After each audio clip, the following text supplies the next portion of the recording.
আজি আমাৰ ভাৰতীয় জনতা পাৰ্টিৰ মিত্ৰ জোটৰ প্ৰাৰ্থী জাভেদ ইছলামৰ হৈ বাগানপাড়া আৰু ভীমাপাড়া মাজত এখন নিৰ্বাচনী সভা আয়োজন কৰা হয়েছিল।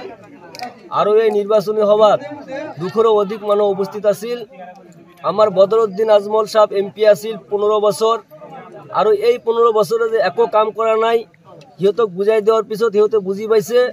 আৰু ৰকিবুল হোসেন ইয়াতে আহিছে। ৰকিবুল হোসেন আপনাৰ হোসেন হল আমাৰ মাইনৰিটি মানুহক হত্যা কৰাৰ ঠিকাদাৰ। সিহঁতে গম পায়, কাৰণ কোকৰাঝাৰত হাজাৰ হাজাৰ মানুহ যেতিয়া গুলিয়াই হত্যা কৰা হয়েছিল তেতিয়া ৰকিবুল হোসেন কেবিনেট মিনিষ্টাৰ আছিল আৰু সি আমাৰ ধুবুৰী ইনচাৰ্জ মিনিষ্টাৰ আছিল। সি তেতিয়া ডুবাই যাই আছিল। সেইকাৰণে মানুহে গম পাইছে যে যেহেতু সৰকাৰ এবাৰ 400ৰো অধিক সিট লৈ সৰকাৰ গঠন কৰিব আমাৰ সেন্ট্ৰাল সৰকাৰে, সেইকাৰণে এইবাৰ যদি আমি আমাৰ সৰকাৰেৰ হৈ জাভেদ ইছলামক যদি আমি জিতাই দিব পাৰো নিশ্চয় মিনিষ্টাৰ হব।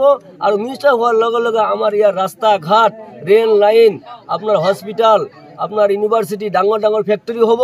আৰু আমাৰ হাজাৰ হাজাৰ নিবনুৱা যুৱক যুৱতীয়ে চাকৰি পাব। আৰু ৰকিবুল হোসেন আৰু আপনাৰ এই বদৰুদ্দিন আজমলেৰ ঘৰ মানে আপনাৰ এটা সমষ্টিতে পড়ে। আমাৰ ইয়াৰ পৰা প্রায় 1000 কিলোমিটার দূরত।